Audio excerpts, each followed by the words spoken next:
مالدہ بیربھوم مرشدآباد گیا تھا۔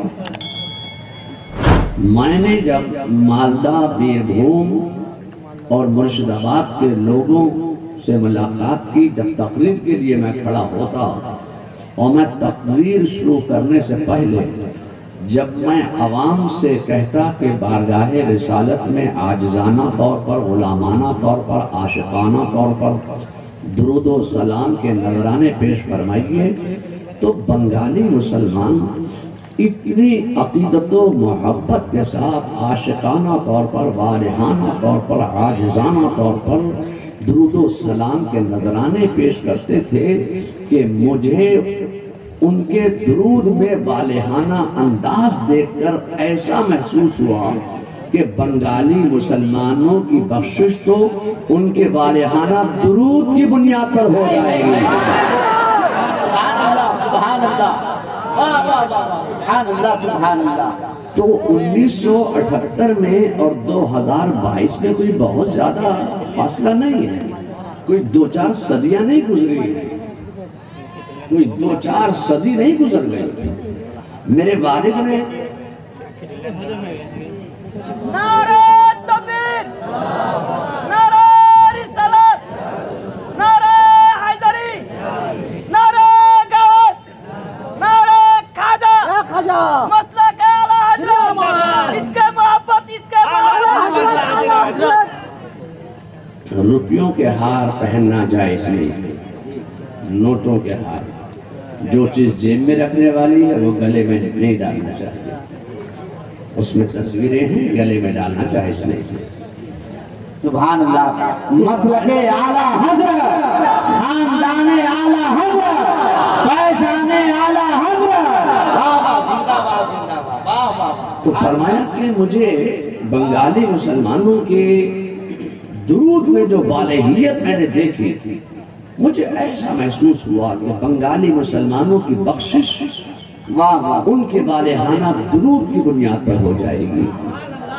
تو 1978 میں جو میرے والد نے آپ کے درود میں والہانہ، عاشقانہ، عاجزانہ انداز دیکھا، میں چاہتا ہوں کہ بیربھوم میں ہیں اور ایک ولی کامل کے آستانے پر ان کے نام پر ہم اور آپ سب یہاں جمع ہوئے ہیں، تو پھر بارگاہ رسالت میں عاشقانہ طور پر، عاجزانہ طور پر، خادمانہ طور پر، غلامانہ طور پر اپنے بنگلہ انداز میں درود و سلام کا نذرانہ پیش فرمائیے۔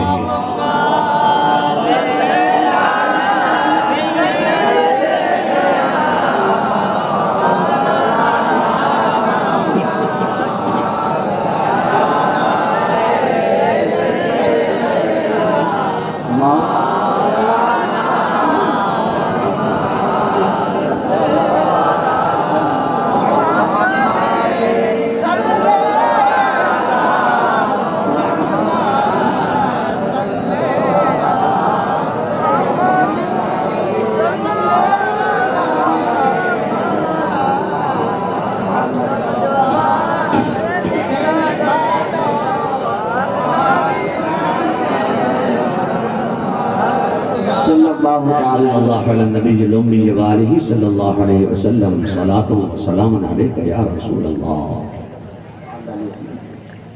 سیدنا اعلیٰ حضرت عظیم برکت فاضل بریلوی فرماتے ہیں کہ کام وہ لے لیجئے تم کو جو راضی کرے، ٹھیک ہو نام رضا تم پہ کروڑوں درود۔ اور پھر فرماتے ہیں کہ انہیں جانا، انہیں مانا، نہ رکھا غیر سے کام، للہ الحمد میں دنیا سے مسلمان گیا، للہ الحمد میں دنیا سے مسلمان گیا۔ اور پھر فاضل بریلوی ساری زندگی یہی پیغام دیتے رہے کہ دشمن احمد پہ شدت کیجئے، ملحدوں سے کیا مربت کیجئے، شرک ٹھہرے جس میں تعظیم حبیب، اس برے مذہب پہ لعنت کیجئے۔ آج میں سوچتا ہوں کہ محبوب الاولیاء کانفرنس میں میں اپنی گفتگو کہاں سے شروع کروں؟ کہ میری بات آپ کے اذہان میں اترتی چلی جائے. بغیر کسی تمہید کے میں اپنی گفتگو کا آغاز کروں گا.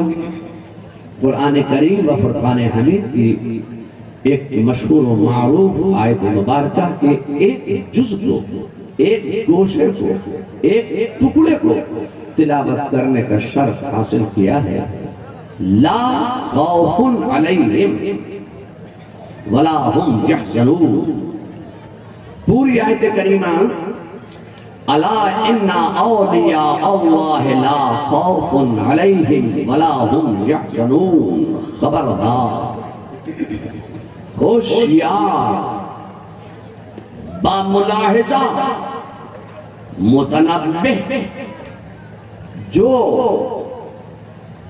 اللہ کے ولی ہوتے ہیں وہ ڈر سے، خوف سے، رنج سے، غم سے، حزن سے، ملال سے، حسرت سے، حیرانی سے، پریشانی سے، سرگردانی سے، پرابلم سے آزاد ہوتے ہیں. سبحان اللہ، سبحان اللہ.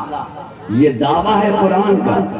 میرا خدا فرماتا ہے کہ میرے ولی کو کوئی ڈر نہیں، خوف نہیں، رنج نہیں، غم نہیں، حزن نہیں، ملال نہیں، حسرت نہیں، حیرانی نہیں، پریشانی نہیں، سرگردانی نہیں. تو کیوں نہیں؟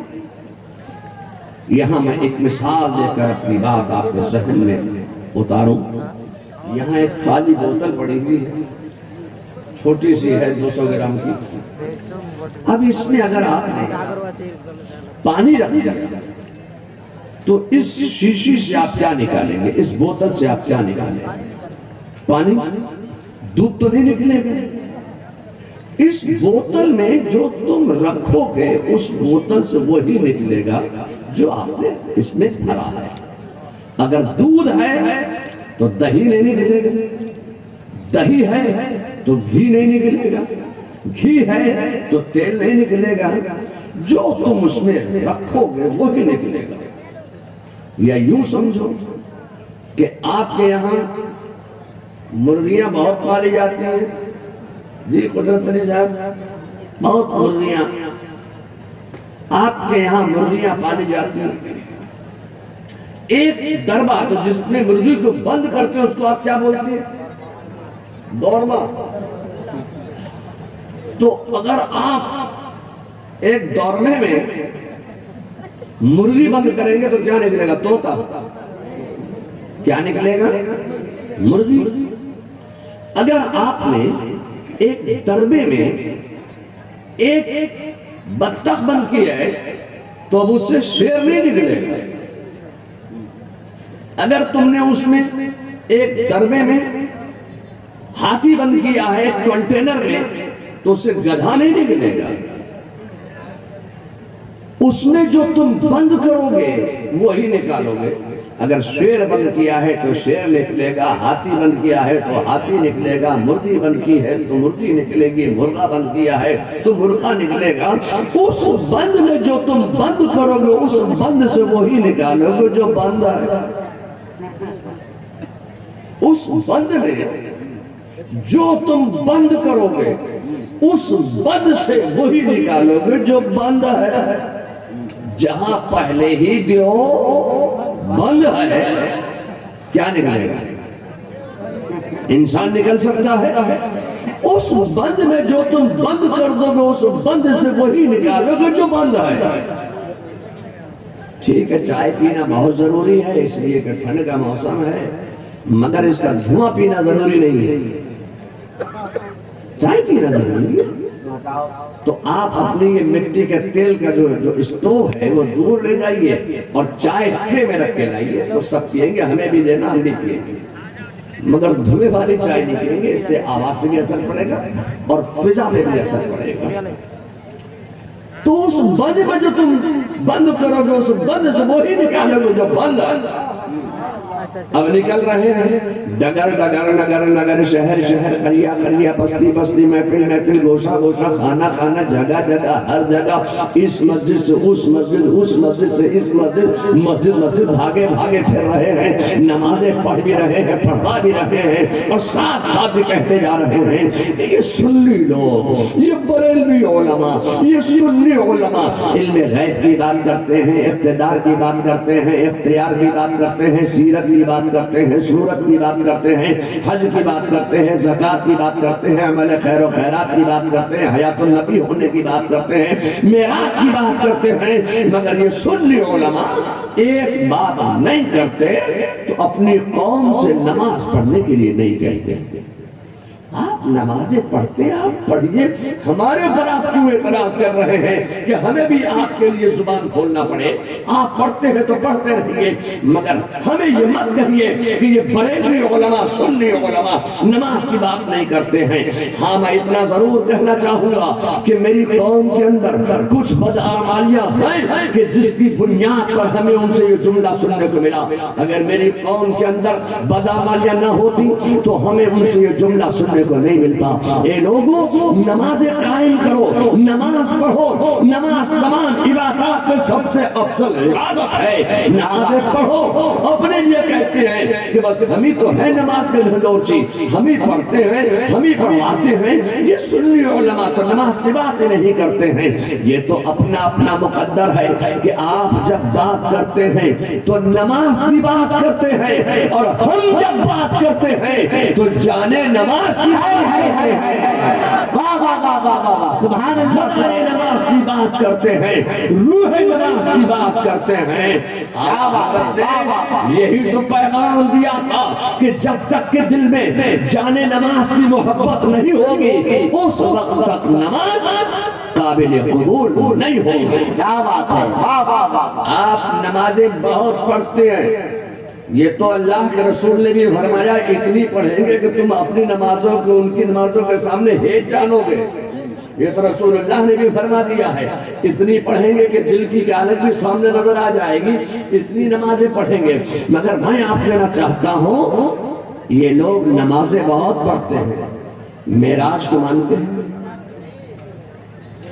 میں آپ سے پوچھنا چاہتا ہوں جو لوگ بہت زیادہ نمازیں پڑھتے ہیں نماز کو مانتے ہیں معراج کو نہیں مانتے معراج مصطفیٰ پر ایمان نہیں رکھتے کہ معراج نہیں ہوئی جسمانی معراج نہیں ہوئی میں آپ کہنا چاہتا ہوں اے لوگوں نماز بعد میں ہے معراج پہلے کیا بات ہے اگر تم معراج مصطفیٰ کا انکار کر کے نماز پڑھو گے تو ایسی نماز قابل قبول نہیں ہے ایسی نماز تمہارے منہ سے مار دی جائے گی جو نماز انکار معراج کر کے پڑھی جائے اے لوگوں نماز ہے تحفہ معراج اس لیے میں کہنا چاہتا ہوں کہ معراج پہلے ہے نماز بعد میں ہے آپ معراج پر ایمان نہیں رکھتے ہو معراج کو مانتے نہیں ہو نماز پڑھتے ہو پہلے آپ کو معراج مصطفیٰ پر ایمان لانا ہوگا تب نماز پڑھو گے تو نماز قابل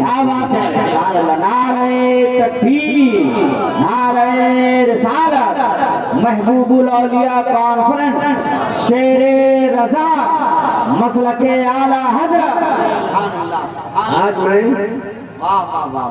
محبوب الاولیاء کانفرنس میں بڑی صفائی کے ساتھ یہ کہنا چاہتا ہوں کہ آپ ایک معراج کا انکار کرتے ہیں کہ رسول اللہ کو جسمانی معراج نہیں ہوئی آپ ایک معراج کا انکار کر رہے ہو میں ابھی 9 معراج مصطفیٰ ثابت کروں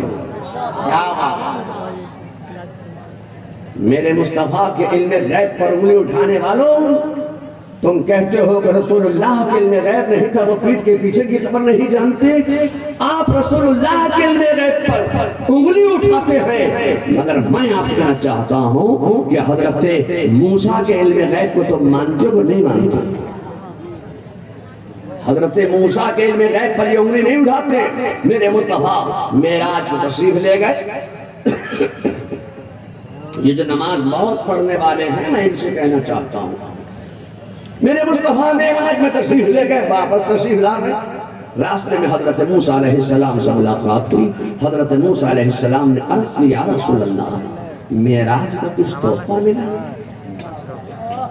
میرے مصطفیٰ فرماتے ہیں ہاں موسیٰ، اللہ نے معراج کا تحفہ یہ عطا فرمایا ہے کہ میری امت اجابت پر 50 وقت کی نماز فرض فرما دی. کتنے وقت کی؟ زور سے بولیے. کتنے وقت کی نماز فرض فرمائی اللہ نے؟ 50 وقت کی نماز فرض فرما دی ہے. اب یہی تو حضرت موسیٰ علیہ السلام کا علم غیب ہے.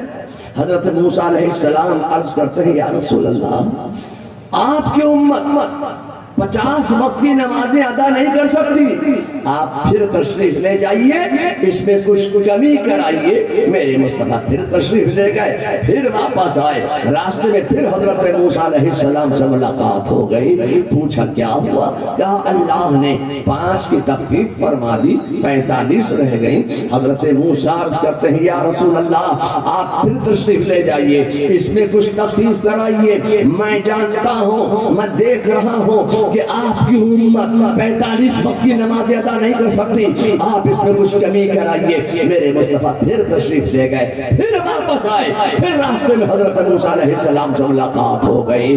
کیا ہوا؟ کہا اللہ نے 5 کی اور تخفیف فرما دی ہے. حضرت موسیٰ عرض کرتے ہیں یا رسول اللہ آپ پھر تشریف لے جائیں، اس میں بھی کچھ کمی کرائیں. آپ کی امت 40 وقت کی نماز ادا نہیں کر سکتی ہے. میرے مصطفیٰ پھر تشریف لے گئے، پھر واپس تشریف لائے. پھر حضرت موسیٰ سے ملاقات ہو گئی.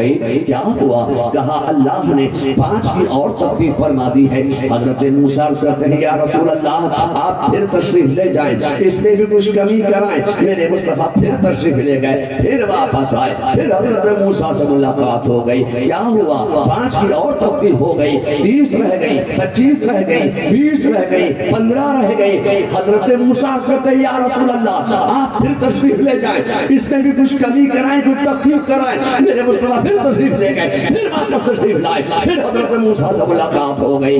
پوچھا کیا ہوا؟ کہا اللہ نے 5 کی اور تخفیف فرما دی ہے، 10 رہ گئی. حضرت موسیٰ عرض کرتے ہیں یا رسول اللہ آپ پھر تشریف لے جائیں، اس میں بھی کچھ کمی کرائیں، کچھ تخفیف کرائیں. آپ کی امت 10 وقت کی نمازیں بھی ادا نہیں کر سکتی، آپ پھر تشریف لے جائیں. میرے مصطفیٰ پھر گئے، پھر واپس آئے. پھر حضرت موسیٰ سے ملاقات ہو گئی.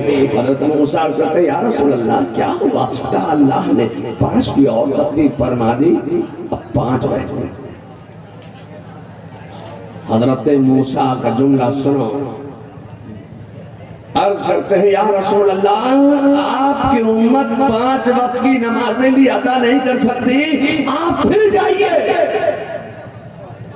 لوگ سوچتے ہوں گے بس ایک مرتبہ اور بھیج دیتے، ایک مرتبہ اور بھیج دیتے، تھوڑی سی چیز اور کر لیتے، ایک مرتبہ اور چلے جاتے. اگر ایک مرتبہ اور چلے جاتے تو تبلیغی جماعت کو اتنی محنت کرنے کی ضرورت نہیں پڑی. یہ تبلیغی جماعت جو بن گئی، اگر ایک مرتبہ اور چلے جاتے تو تبلیغی جماعت بھی نہیں بنتی. میں آپ کہنا چاہتا ہوں کہ نماز کے نام پر یہ گھر میں گھس گئے، گھر میں گھس گئے نماز کے نام پر. اے لوگو، حضرت موسیٰ نے تو بہت کوشش کی، بار بار اصرار کیا، مگر میرے مصطفیٰ کا جملہ سنو. میرے مصطفیٰ ارشاد فرماتے ہیں اے موسیٰ اب مجھے رب کی بارگاہ میں حاضر ہو کر یہ کہتے ہوئے حیا محسوس ہوتی ہے کہ میری امت 5 وقت کی نمازیں بھی ادا نہیں کر سکتی، اس میں بھی کچھ کمی فرما دے. اب تو مجھے حیا آتی ہے. میں کہنا چاہتا ہوں کہ یہ حضرت موسیٰ کے علم غیب کا کمال ہے کہ آپ 50 آئی تھی 5 پڑھ رہے ہو. حضرت موسیٰ کے علم غیب کو مانتے ہو مگر نبی کے علم غیب کو نہیں مانتے. یہ حضرت موسیٰ ہی کا علم غیب ہے کہ 50 سے 5 اور رہ گئی. میں کہنا چاہتا ہوں کہ اللہ نے نماز کی تعداد پہ تخفیف فرمائی ہے مگر نماز کے ثواب میں کوئی کمی نہیں فرمائی ہے. بندہ جب 5 وقت کی نماز ادا کرتا ہے تو اللہ تعالیٰ اس کو 50 وقت کی نماز تو اس بند میں جو تم بند کرو گے اس بند سے وہی نکالو گے جو بند ہے. کیا بات ہے. میرا خدا فرماتا ہے کہ میرے ولی کو ڈر نہیں، خوف نہیں، رنج نہیں، غم نہیں، حزن نہیں، ملال نہیں، حسرت نہیں، حیرانی نہیں، تو کیوں نہیں؟ یہاں بھی وہی معاملہ ہے کہ ولی کے سینے میں جو بند ہے وہی نکل رہا ہے۔ ولی کا سینہ خوف اور خشیت الہی کا ایسا گنجینہ ہوتا ہے کہ نہ اس میں خوف دنیا کے زمانے کی گنجائش ہوتی ہے اور نہ خوف آخرت کے زمانے کی گنجائش ہوتی ہے۔ پروردگار عالم ان کی پوزیشن اور ان کے اسٹیٹس کا واضح اور مترشح اعلان فرما رہا ہے کہ میرے ولی کو کوئی ڈر نہیں، کوئی غم نہیں، کوئی حزن نہیں، کوئی ملال نہیں۔ میں آپ سے کہنا چاہتا ہوں کہ بادشاہ کی حکومت زمین پر ہوتی ہے، بادشاہ کی حکومت سرحدات تک محدود ہوتی ہے، بادشاہ کی حکومت سیماؤں تک محدود ہوتی ہے، بادشاہ کی حکومت سیماؤں پر ہوتی ہے، سرحدات پر ہوتی ہے، بادشاہ کی حکومت زمین پر ہوتی ہے۔ میرا خدا فرماتا ہے کہ اور بادشاہ پر حکومت، بادشاہ کی حکومت زمین پر اور بادشاہ پر حکومت ڈر کی، خوف کی، رنج کی، غم کی، حزن کی، ملال کی، حسرت کی، حیرانی کی، پریشانی کی، سرگردانی کی۔ آپ کو فکر جہان، بادشاہ کو فکر کل جہان۔ میں آپ سے کہنا چاہتا ہوں کہ بادشاہ کی حکومت زمین پر ہوتی ہے اور بادشاہ پر حکومت ڈر اور خوف کی ہوتی ہے۔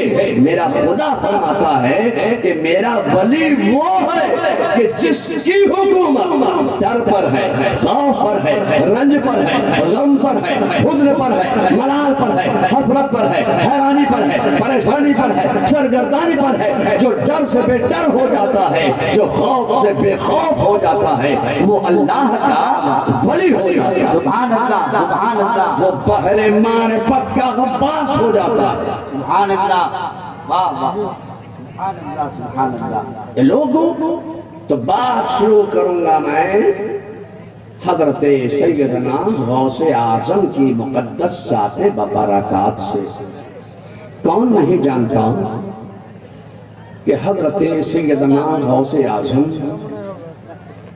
امام الاولیاء ہیں، سید الاولیاء ہیں، سند الاولیاء ہیں، قطب الاقطاب ہیں، غوث الاغواث ہیں۔ آپ کا قدم تمام اولیاء کی گردنوں پر ہے اور جو آپ کے قدم کو اپنی گردن پر ہونے سے انکار کر دے اس کی گردن پر خنزیر کا قدم۔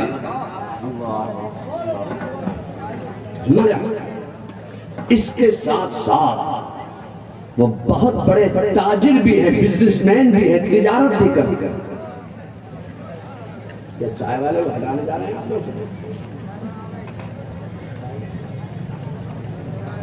پینے جا رہے ہیں۔ اس کے ساتھ ساتھ آپ تاجر بھی ہیں، بزنس مین بھی ہیں، تجارت بھی کرتے ہیں۔ تو وہ جب امام الاولیاء ہیں، سید الاولیاء ہیں، سند الاولیاء ہیں، تو ان کو روپیوں کی کیا ضرورت تھی، ٹکا کی کیا ضرورت تھی، درہم و دینار کی کیا ضرورت تھی؟ لوگ تجارت کیوں کرتے ہیں؟ لوگ تجارت اس لیے کرتے ہیں کہ تجارت کر کے ان کو پیسے کمانا ہے، نوٹ کمانا ہے، روپے کمانا ہے، درہم و دینار کمانا ہے۔ ارے میں آپ کہنا چاہتا ہوں خدا کی قسم غوث اعظم کا تو مقام یہ تھا کہ اگر وہ زمین پر ٹھوکر مار دیتے تو زمین سے دولت کے انبار پیدا کر دیتے۔ سبحان اللہ۔ تو پھر ان کو تجارت کرنے کی کیا ضرورت تھی؟ لوگ تجارت کیوں کرتے ہیں؟ تجارت اس لیے کی جاتی ہے کہ تجارت کر کے نوٹ کمانا ہے، روپے کمانا ہے، ٹکا کمانا ہے، درہم و دینار کمانا ہے۔ اے لوگوں، میں آپ سے کہنا چاہتا ہوں کہ وہ تجارت اس لیے نہیں کر رہے کہ ان کو دولت کمانا ہے، روپے کمانا ہے، درہم و دینار کمانا ہے۔ یہ بنگال ہے، بنگال۔ بنگال کے مسلمانوں کا ایک مشکوک عقیدہ بھی میں آپ کو بتاتا چلوں، بہار کے مسلمانوں کا ایک مشکوک عقیدہ بھی میں آپ کے سامنے رکھتا چلوں، ہندوستان بر صغیر کا ایک مشکوک عقیدہ بھی میں آپ کے سامنے رکھتا چلوں۔ آج لوگوں کے ذہن میں جو عقیدہ لوگوں نے اپنے ذہن سے بنایا ہے، وہ عقیدہ اجمیر سے خواجہ غریب نواز نے نہیں دیا ہے، جو عقیدہ قوم نے بنایا ہے، یہ بنگالی مسلمانوں نے اپنے دل سے جو عقیدہ بنایا ہے، وہ عقیدہ بغداد سے نہیں آیا ہے، بریلی سے نہیں آیا ہے، یہ عقیدہ مسلمانوں نے اپنے دل سے گڑھ کر بنایا۔ وہ کون سا عقیدہ بنایا اپنے آپ کو معلوم ہے؟ اس قوم نے عقیدہ کون سا بنایا جو نہ بغداد والے نے دیا، نہ اجمیر والے نے دیا، نہ بریلی والے نے دیا؟ تو یہ عقیدہ آیا کہاں سے؟ یہ عقیدہ آپ کے دل کا گڑھا ہوا عقیدہ ہے۔ کیا عقیدہ ہے؟ اگر ہم کسی کو ہوا میں اڑتا ہوا دیکھ لیں گے تو ہم اسے اللہ کا ولی مانیں گے۔ اگر ہم کسی کو پانی پر مسلح ڈال کر نماز پڑھتے ہوئے دیکھ لیں گے تو اسے ہم اللہ کا ولی مان لیں گے۔ اگر ہم کسی کو ہوا میں مسلح ڈال کر نماز پڑھتے ہوئے دیکھ لیں گے تو اس کو ہم اللہ کا ولی مان لیں گے۔ اگر ہم کسی سے کرامتوں کا صدور دیکھ لیں گے تو ہم اسے اللہ کا ولی مان لیں گے۔ اگر ہم کسی کی ذات سے محجر العقول کارنامے ہوتے ہوئے دیکھ لیں گے تو ہم اسے اللہ کا ولی مان لیں گے۔ میں آپ سے کہنا چاہتا ہوں کہ پانی پہ چلنا یہ ولایت نہیں ہے، پانی پہ مسلح ڈال کر نماز پڑھ کے دکھلا دینا یہ ولایت نہیں ہے، ہوا میں اڑنا یہ ولایت نہیں ہے، ہوا میں مسلح اڑا کر نماز پڑھ لینا یہ ولایت نہیں ہے۔ میں آپ کہنا چاہتا ہوں کہ ولایت نام ہے اطاعت رسول کا، ولایت نام ہے متبع سنت ہونے کا۔ سبحان اللہ، سبحان اللہ، سبحان اللہ، واہ واہ واہ، سبحان اللہ، یا رسول اللہ، زندہ باد، زندہ باد، واہ واہ واہ۔ ولایت نام ہے متبع سنت ہونے کا۔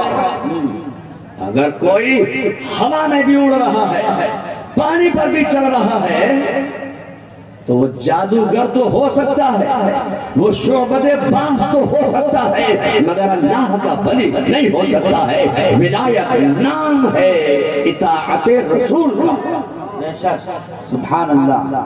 میں آپ سے کہنا چاہتا ہوں اے لوگوں، غوث اعظم تجارت اس لیے نہیں کر رہے ہیں کہ تجارت کر کے ان کو دولت کمانا ہے، روپیے کمانا ہے، ٹکا کمانا ہے، درہم و دینار کمانا ہے۔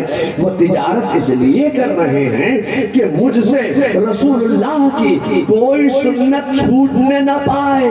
وہ رسول اللہ کی تمام سنتوں پر عمل کر رہے ہیں، یہاں تک کہ غوث اعظم اللہ کے رسول کی تجارت والی سنت پر بھی عمل کر کے دکھا رہے ہیں تاکہ مجھ سے رسول اللہ کی کوئی سنت چھوٹنے نہ پائے۔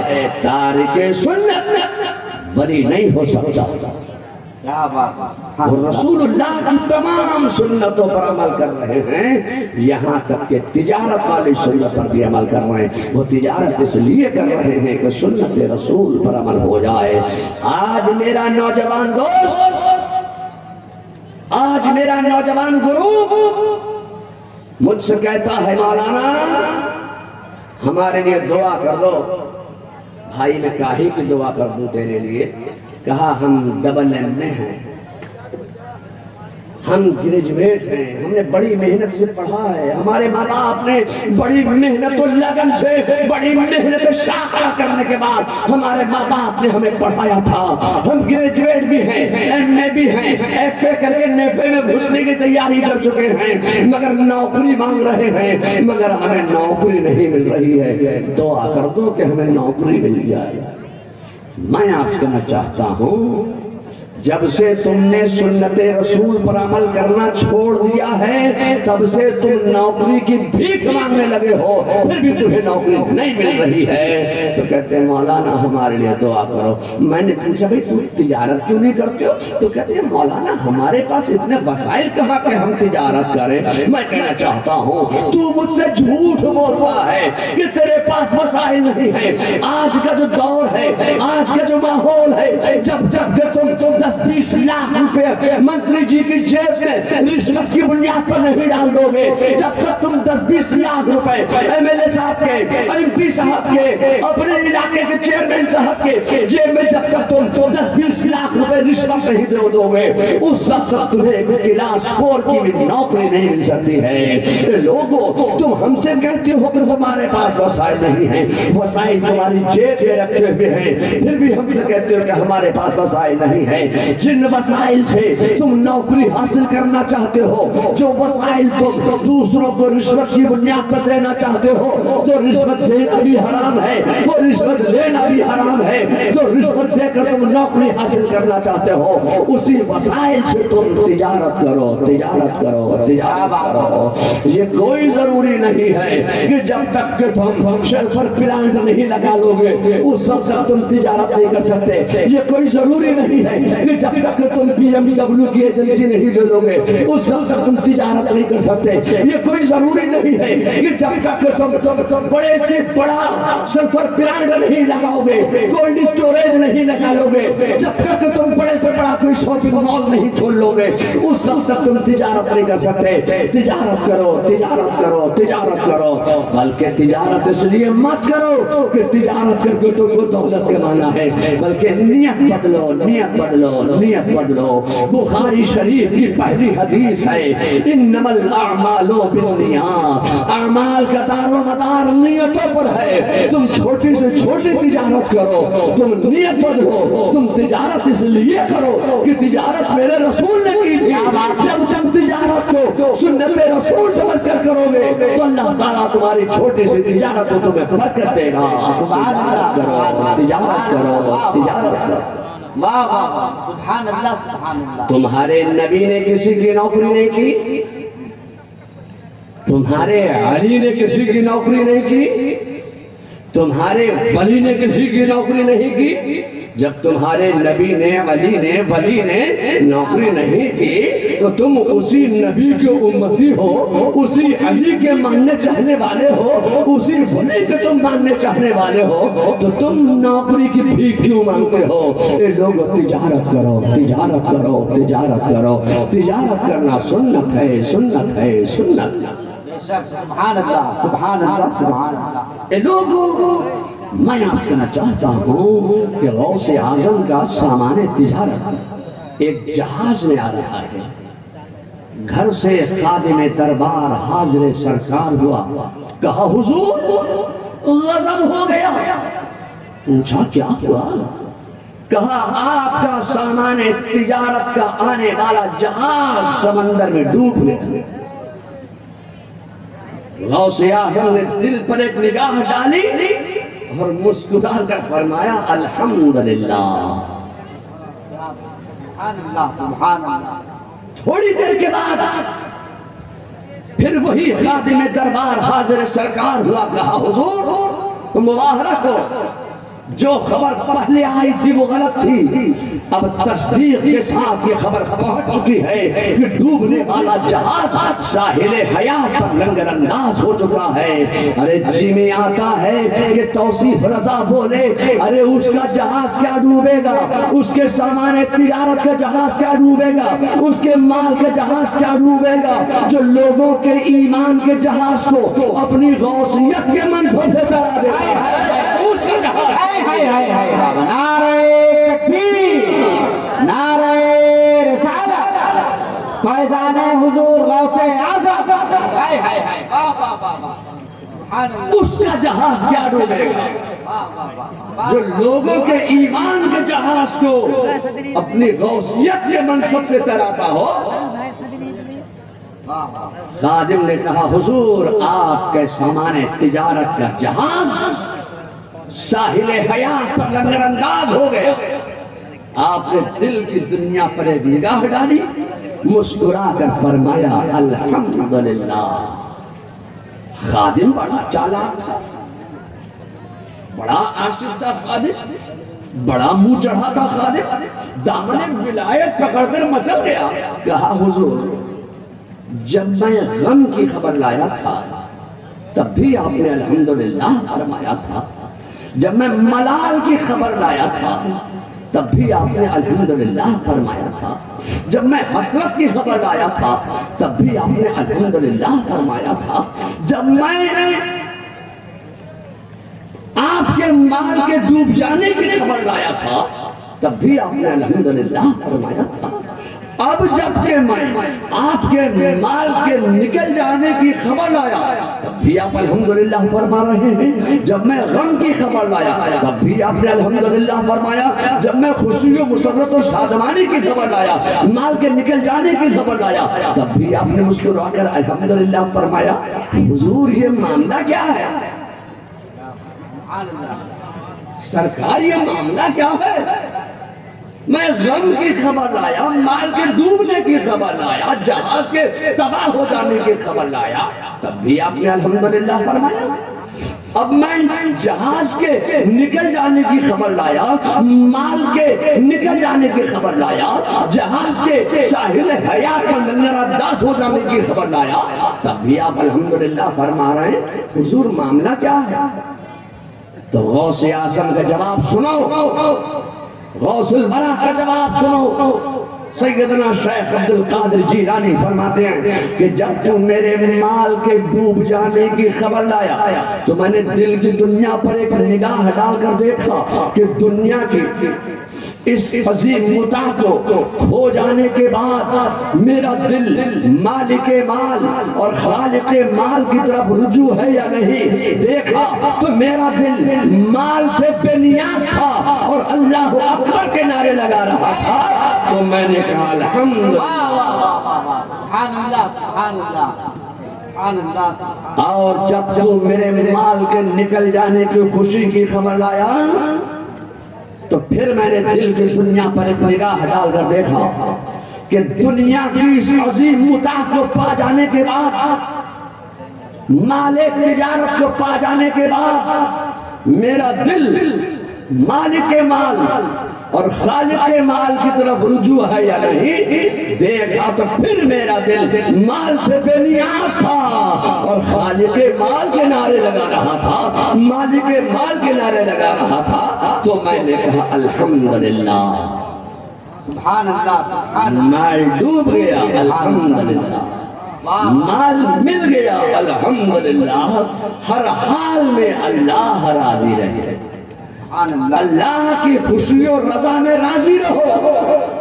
غوث اعظم کا یہی پیغام ہے۔ اے لوگوں، میں آپ سے کہنا چاہتا ہوں کہ یہ رجب شریف کا مہینہ ہے اور اس مہینے میں حضرت خواجہ غریب نواز کا عرس مبارک بھی منایا جاتا ہے۔ اے لوگوں، میں آپ سے کہنا چاہتا ہوں کہ جب تم اپنے آباء و اجداد کی سالانہ فاتحہ کرتے ہو نہیں کرتے ہو؟ بولو بھائی، اپنے باپ دادا کی سالانہ فاتحہ کرتے ہو تو اس کو کیا کہتے ہو؟ ایصال ثواب بھی کہتے ہیں، وارشک فاتحہ بھی کہتے ہیں، سالانہ فاتحہ بھی کہتے ہیں، برسی بھی کہتے ہیں۔ برسی، جب تم اپنے آباء و اجداد کی سالانہ فاتحہ کرتے ہو تو اس کو کیا کہتے ہو؟ برسی۔ مگر میں جب اپنے باپ دادا کی سالانہ فاتحہ کرتا ہوں تو میں اس کو برسی نہیں کہتا ہوں، میں اسے کہتا ہوں عرس شریف۔ کیا بات، یا اللہ، یہ کیا بات ہے کہ جب عام آدمی سالانہ فاتحہ کرے تو اس کو کہے برسی، اور جب کوئی خاص آدمی سالانہ فاتحہ کرے اپنے باپ دادا کی تو اس کو کہے عرس شریف۔ یہ فرق کیوں؟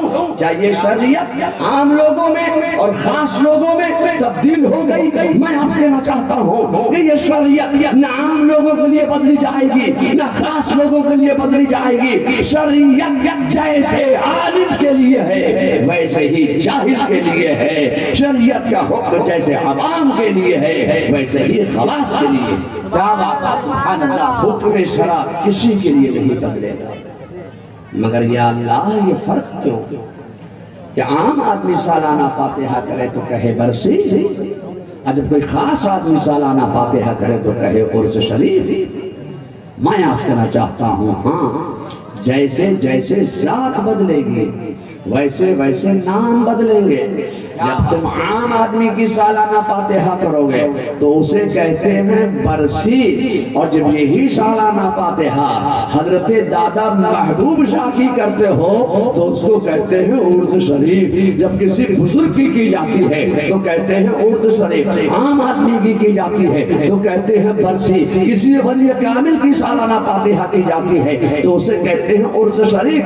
مگر میں آپ سے کہنا چاہتا ہوں کہ جب یہی سالانہ فاتحہ حضرت خواجہ غریب نواز کی جاتی ہے, اب اس کو عرس نہیں کہتے, اب اس کو عرس شریف نہیں کہتے, اب اس کو کیا کہتے ہیں؟ اس کو کہتے ہیں چھٹی شریف. سبحان اللہ. اور جب یہی سالانہ فاتحہ امام حسین کی جاتی ہے تو اس کو کہتے ہیں 10ویں شریف. اور جب یہی سالانہ فاتحہ غوث اعظم کی جاتی ہے تو کہتے ہیں 11ویں شریف. اور جب یہی سالانہ فاتحہ جناب محمد رسول اللہ کی جاتی ہے تو کہتے ہیں 12ویں شریف. سبحان اللہ سبحان اللہ سبحان اللہ. مگر اصل مقصد ہے سب کا ایک, سالانہ فاتحہ.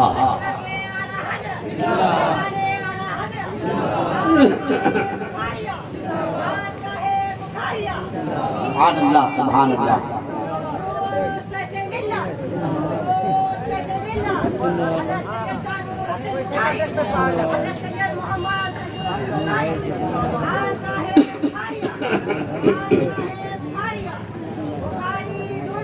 زندہ باد.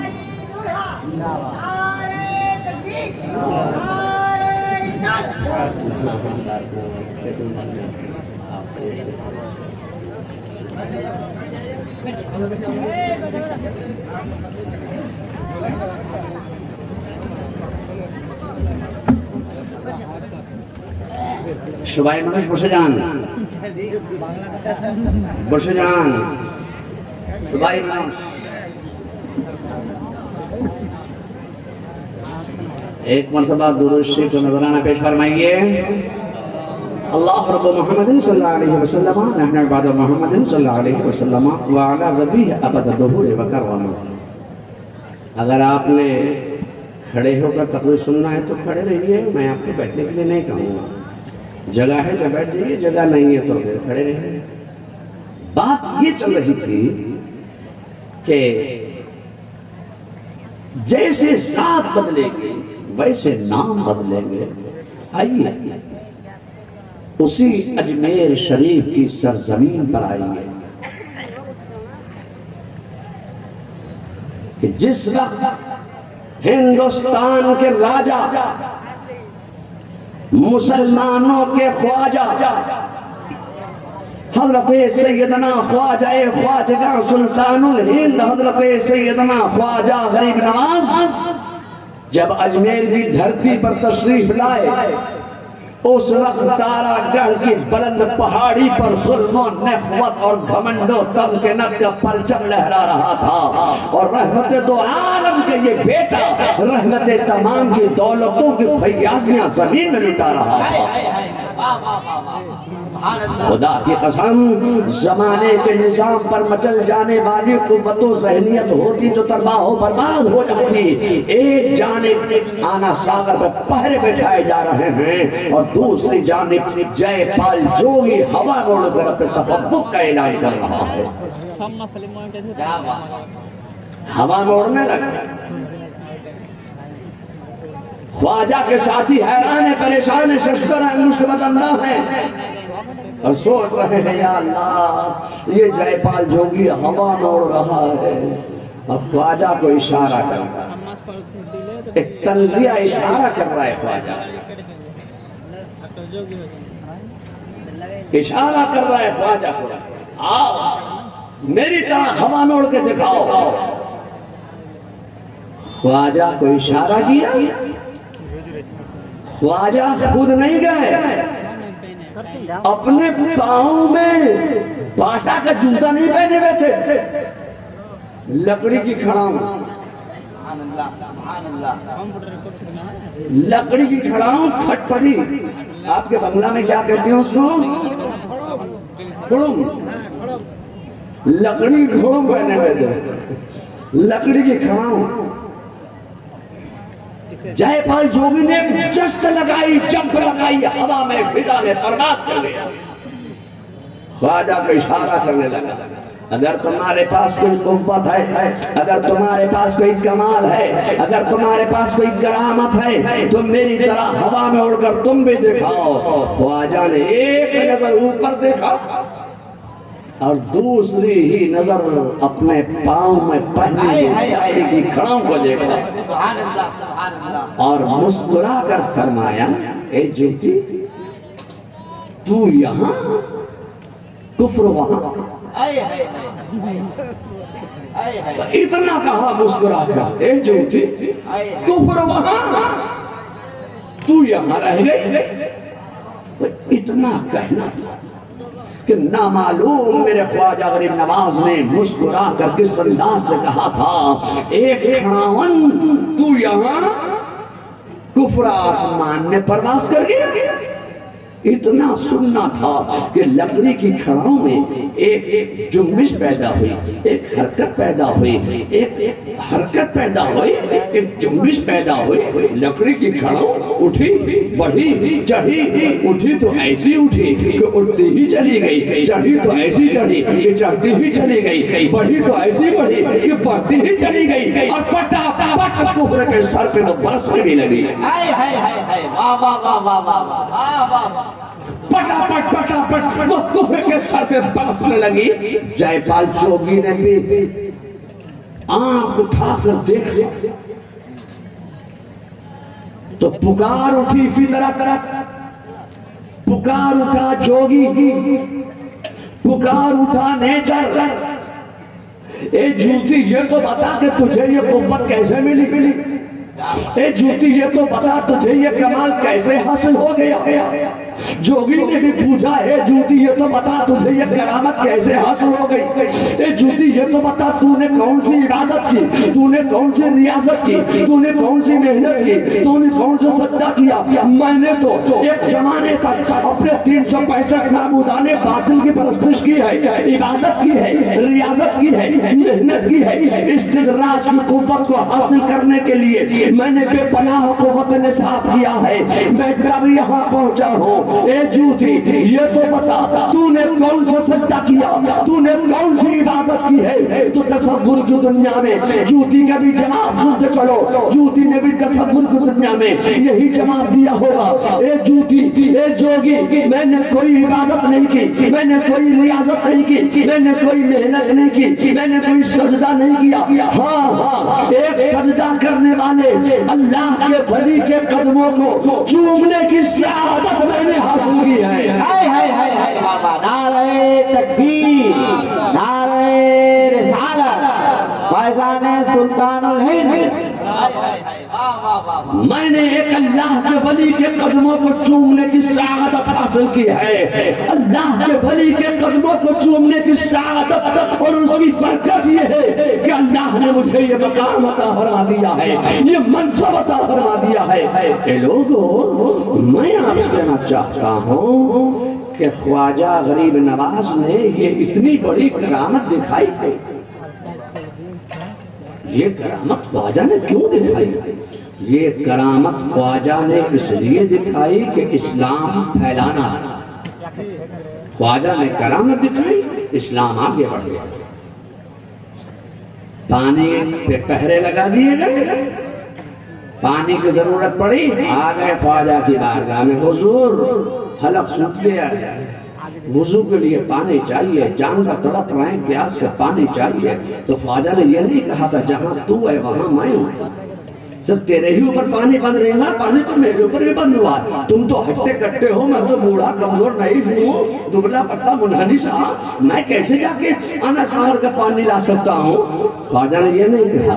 یہ خواجہ کے مرید، یہ خواجہ کے ساتھی، یہ خواجہ کے چاہنے والے جانتے تھے کہ ہم پانی حاصل نہ کر پائیں تو نہ کر پائیں، مگر خواجہ چاہیں گے تو ہمیں آنا ساغر کا پانی ضرور حاصل ہو سکتا ہے۔ میں آپ سے کہنا چاہتا ہوں کہ اب تصرفات اولیاء کا عقیدہ اجمیر سے خواجہ غریب نواز دے رہے تھے اور تصرفات اولیاء کے عقیدے پر دیوبند سے سب خون مارا جا رہا تھا، دیوبند سے تصرفات اولیاء کے عقیدے کو دین سے نکالا جا رہا تھا، خواجہ اجمیر سے تصرفات اولیاء کا عقیدہ دے رہے تھے اور بریلی سے امام احمد رضا تصرفات اولیاء کے عقیدے پر دلائل و براہین کے انبار لگاتے چلے جا رہے تھے۔ تصرفات اولیاء کے عقیدے پر دلائل و براہین کے انبار لگانے والے کا نام ہے احمد رضا۔ عقیدہ دیا اجمیر سے خواجہ نے۔ جب دیوبند سے اس خواجہ کے دیے ہوئے عقیدے پر خون مارا جانے لگا تو تصرفات اولیاء کے عقیدے پر اعلیٰ حضرت نے دلائل و براہین کے انبار لگا دیا۔ میں آپ سے کہنا چاہتا ہوں، کہا جاؤ پانی چاہیے، یہ کٹورا لے جاؤ، خود نہیں گئے، فرمایا جا کے آنا ساغر سے اتنا کہہ دینا کہ تجھے خواجہ نے بلایا۔ خواجہ کا غلام گیا تھا، مرید گیا تھا، جا کے آنا ساغر سے اتنا ہی تو کہا تھا، اے خواجہ، اے آنا ساغر، تجھے خواجہ نے بلایا ہے۔ آنا ساغر میں ایک لہر پیدا ہوئی، آنا ساغر سوکھتا چلا گیا، خواجہ کے کٹورے میں جمع ہوتا چلا گیا۔ لوگوں میں آپ سے کہنا چاہتا ہوں کہ صرف آنا ساغر کا پانی ہی سوکھ کر خواجہ کے کٹورے میں جمع نہیں ہوا تھا، اجمیر کی دھرتی پر جتنا کنٹینرز میں سخاووں میں پانی سٹور کر کے رکھا گیا تھا وہ سارا کا سارا پانی سوکھ کر خواجہ کے کٹورے میں جمع ہو گیا۔ میں آپ سے کہنا چاہتا ہوں صرف اجمیر کا پانی ہی سوکھ کر خواجہ کے کٹورے میں جمع نہیں ہوا تھا، اجمیر کی دھرتی پر جتنا گایوں، بکریوں، بھینسوں اور اونٹنیوں کے تھنوں میں جتنا دودھ تھا وہ سارا کا سارا دودھ سوکھ کر خواجہ کے کٹورے میں جمع ہوتا چلا گیا۔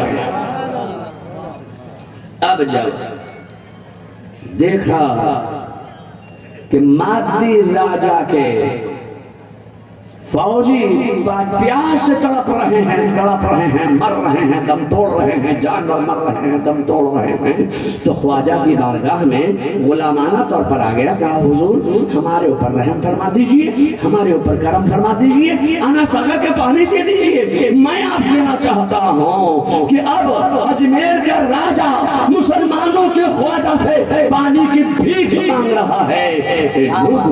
میں آپ سے کہنا چاہتا ہوں یہ اتنی بڑی کرامت خواجہ نے دکھائی کیوں؟ اس لیے کہ خواجہ کو اسلام پھیلانا تھا، خواجہ نے کرامت دکھائی، اسلام آگے بڑھا۔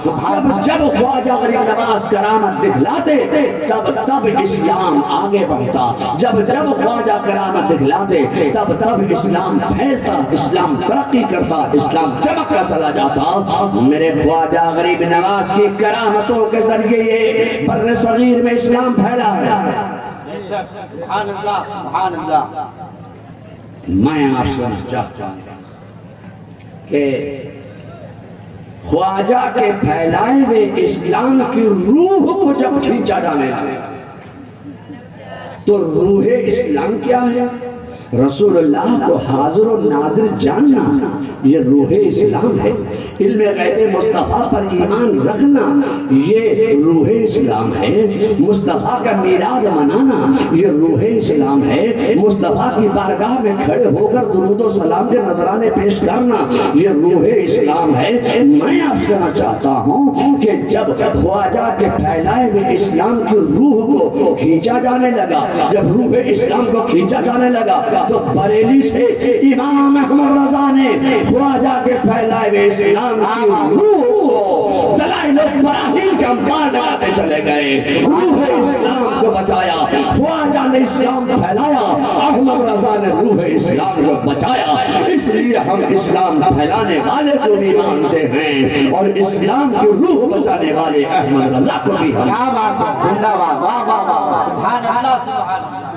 اسلام پھیلانے والے کو بھی مانتے ہیں، روح اسلام بچانے والے کو بھی مانتے ہیں۔ مگر آپ جو ہیں یہ ساحلی علاقے میں رہتے ہیں، بنگال میں رہتے ہیں، دور و دراز رہتے ہیں، آپ کے یہاں کیسے کیسے لوگ آتے رہتے ہیں، میں تو آپ کو دیکھنے کو نہیں ملوں گا بار بار، لیکن کیسے کیسے لوگ آتے ہیں آپ کے علاقے میں، تو یہ کہتے ہیں کہ اعلیٰ حضرت نے خواجہ کی شان میں کچھ نہیں لکھا۔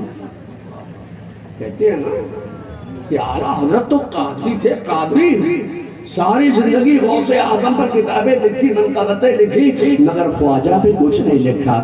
میں آپ سے کہنا چاہتا ہوں کہ آپ کا مطالعہ کم ہے، آپ اپنے مطالعے میں تھوڑی وسعت پیدا کیجئے۔ ہم آپ کو یہ نہیں کہتے کہ آپ ہمارے نہیں ہیں، آپ بھی ہمارے ہیں، مگر حسد کی بولی مت بولیے، بریلی سے حسد مت کیجئے۔ آپ کا کام تو واٹس ایپ پر بیٹھ کے کھٹا کھٹ لوگوں کو میسج کر کے بھیجنا ہے اور لوگوں میں کنٹروورسی پیدا کرنا ہے، اختلاف پیدا کرنا ہے۔ اعلیٰ حضرت نے 1500 کتابیں لکھی ہیں، ان 1500 کتابوں کا مطالعہ نہیں کر سکتے ہیں، مگر میں آپ سے کہنا چاہتا ہوں کہ فتاوی رضویہ کمپیوٹر پہ ہے۔ میں صرف ایک کتاب کا نام لوں گا، اعلیٰ حضرت کی فتاوی رضویہ، جو تقریباً 25,000 صفحات پر مشتمل کتاب فتاوی رضویہ، جو کمپیوٹر پہ موجود ہے اور یوٹیوب پر موجود ہے۔ آپ تو ہر وقت کمپیوٹر پر بیٹھے ہوئے ہیں، لیپ ٹاپ پر بیٹھے ہوئے ہیں، موبائل پر بیٹھے ہوئے ہیں، یوٹیوب پر لگے ہوئے ہیں، فیس بک پر لگے ہوئے ہیں، لوگوں میں کنٹروورسی پیدا کرنے کے لیے الٹے سیدھے قسم کے بیان کیے چلے جا رہے ہیں کہ اعلیٰ حضرت نے خواجہ کی شان میں کچھ نہیں لکھا۔ اعلیٰ حضرت نے کتنا لکھا خواجہ کی شان میں، اگر میں آپ کو بتاؤں تو یہ رات کفایت نہیں کرے گی، مگر آپ اتنی کتاب پڑھ نہیں سکتے ہیں تو کمپیوٹر پہ موجود ہے فتاوی رضویہ، کمپیوٹرائز دور ہے، ایک بٹن دبائیے، خواجہ کی شان میں اعلیٰ حضرت نے کہاں کیا کتنا لکھا ہے، ایک بٹن پہ وہ سارا میٹر یکجا اکٹھا ہو جائے گا تو ایک شفیم کتاب مرتب ہو سکتی ہے۔ اعلیٰ حضرت نے خواجہ کی شان میں اتنا لکھا، آپ اتنا سوچ بھی نہیں سکتے۔ مگر میں اعلیٰ حضرت کا صرف ایک جملہ بتانا چاہتا ہوں کہ اعلیٰ حضرت نے خواجہ کی شان میں کیا لکھا۔ لوگ اعلیٰ حضرت کو سمجھتے ہیں کہ یہ قادری ہیں، مگر میں آپ سے کہنا چاہتا ہوں خدا کی قسم اعلیٰ حضرت صرف قادری ہی نہیں ہے، اعلیٰ حضرت چشتی بزرگ بھی ہیں۔ سلسلہ چشتیہ کے ایک عظیم بزرگ کا نام ہے احمد آباد۔